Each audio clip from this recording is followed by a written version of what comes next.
Good afternoon. Thanks for tuning in to my video feed today. This is Dr. Kim Lee, child psychiatrist, and I just want to share with you an article that I just read.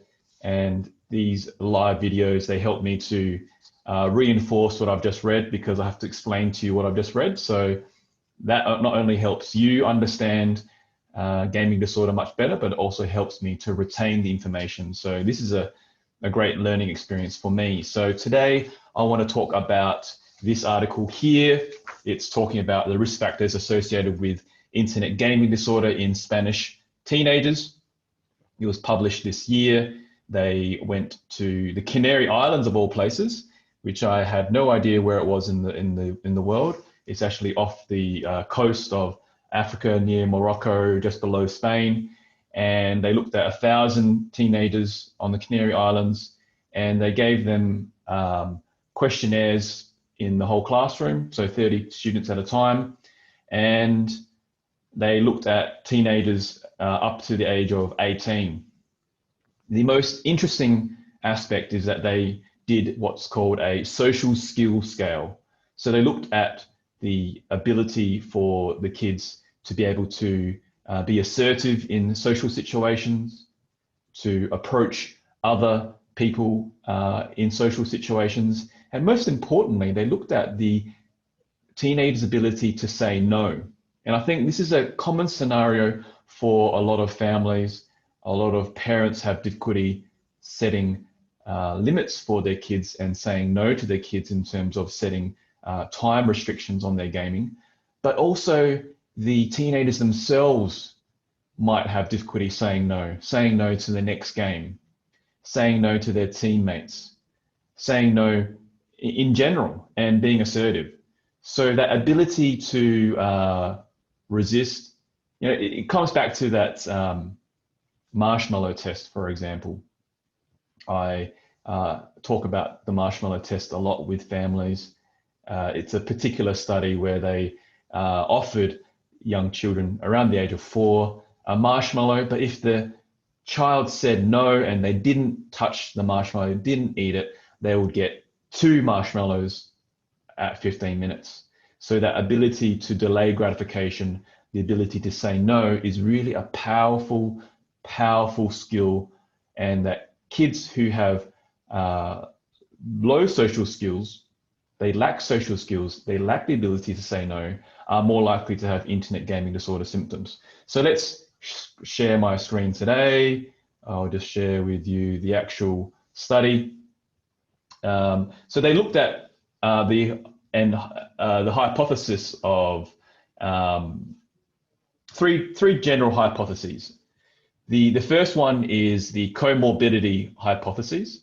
So where is it here?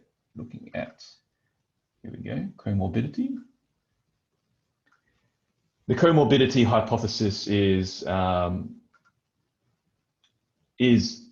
having other mental health problems such as anxiety or depression that can either make you play more video games, or does playing video games lead you to having more depressive and anxiety symptoms? So it kind of goes hand in hand. Is there a pattern? The second hypothesis that they tested was the young person's ability to self-regulate, and are they using internet games as a way to escape distress, escape feelings of anger, hostility. And lastly, they tested the interpersonal impairments, the lack in social skills and social deficits.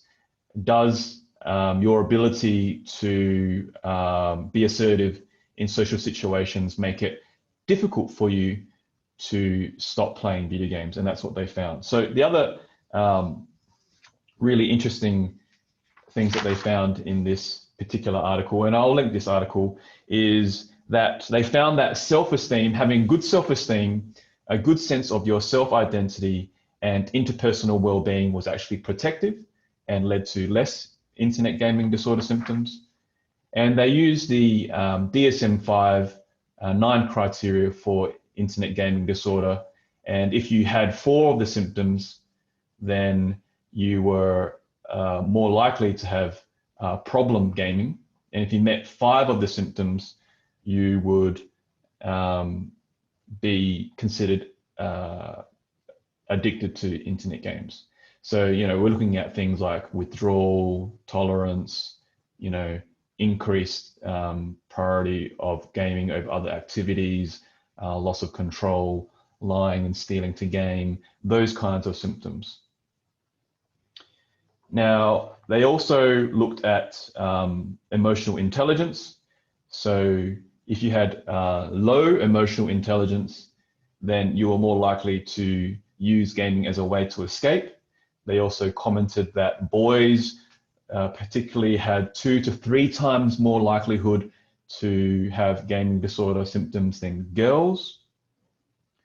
They also looked at, in terms of your family structure, your family cohesion, the family harmony, your relationships, family conflict, whether you had social isolation, that could lead to increased internet gaming disorder symptoms. What else did I find in here? Let me just pull up the diagram in this paper. So hopefully you can see my screen. But as you can see here, they had the internet gaming disorder symptoms on the right, and they also tested the time spent gaming during the week and also time spent gaming on the weekend. They looked at how your levels of anxiety, impulsivity, that is, related to hyperactivity, hostility, anger, meltdowns, family functioning, and social skills. And they looked at how that led to the gaming time during the week and on the weekend.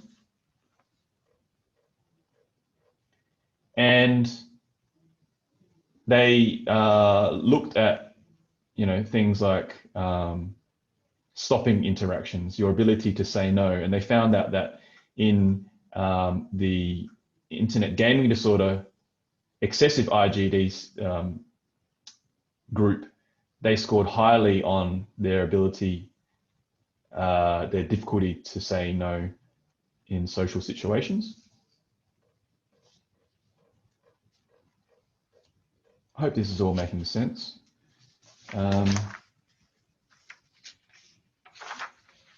What else did I write down in here? Let's go to the actual social skills questionnaire, because I think that was interesting. I had to do a bit of digging because their social skills scale that they used was a Spanish one, and this one it's very hard to find an English version of this, but this particular article I found talks about the Gizmero 2000 scale, social skills scale. So they looked at 33 items. They would ask them, do you identify, does not apply to me, describes me, although don't always act, or strongly agree, or feel that it applies in most cases. So they looked at different domains. They looked at self-expression in social situations. This factor reflects the ability to express oneself spontaneously without anxiety in different types of social situations.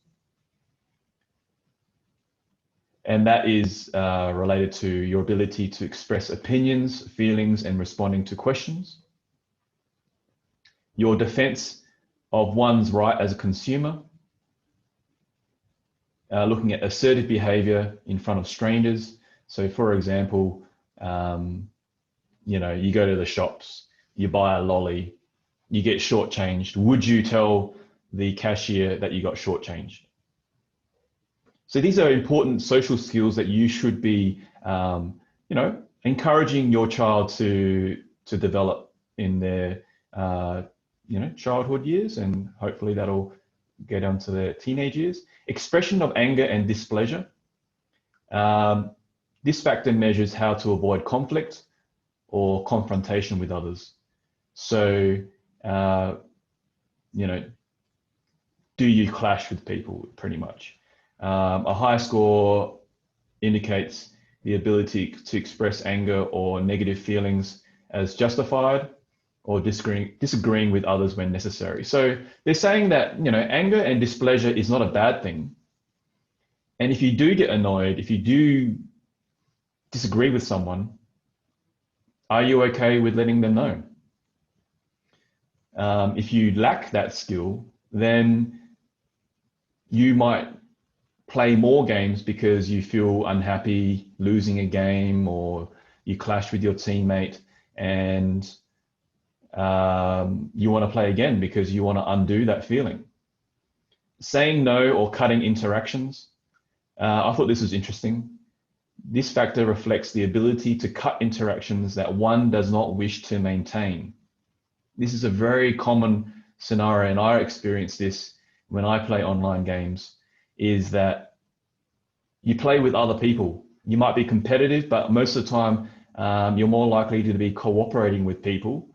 And sometimes people egg you on, your teammates pull you back into the game when you don't want to play, and your ability to say no to them is a real skill. It's going to protect you from getting addicted to video games. Making requests. This dimension consists of 5 items and reflects the expression of requests to others for something that is wanted. Yeah, I think that's a pretty normal one. Are you confident in asking for something, asking for a promotion, asking for a position, asking for a pay rise, promoting positive interactions with the opposite sex? This is quite interesting. A higher score indicates a facility to initiate and feel comfortable with interactions of the opposite sex. A low score would indicate difficulty to carry out such conduct spontaneously and without anxiety. So,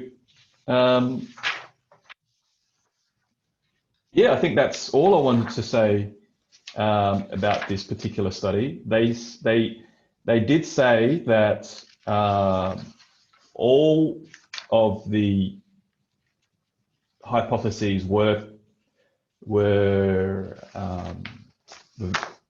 supported by their study. Some of the limitations were that not all of the questions were answered, so they had to omit quite a few of the responses. They also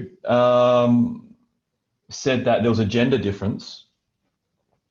So in girls, significant variables associated with internet gaming disorders were time spent playing video games during the week and on the weekend, that girls experience higher anxiety and poorer family function.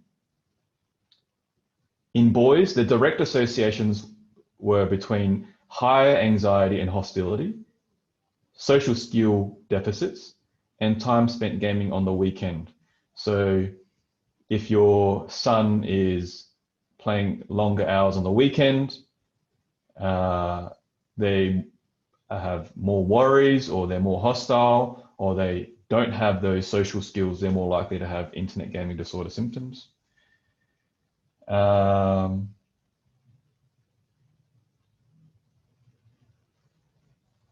They found that the comorbidity hypothesis with anxiety and depression was higher for girls, whereas the escapism and dilution effect hypothesis was higher for boys. For boys were more likely to escape into video games. So I hope this video has been useful for you just as much as it's been useful for me. Yeah, I think I'll stop sharing my screen and tune in again. I'll be using this article in future podcasts with the Australian Council for Children and the Media. So stay tuned. Thanks again. Bye.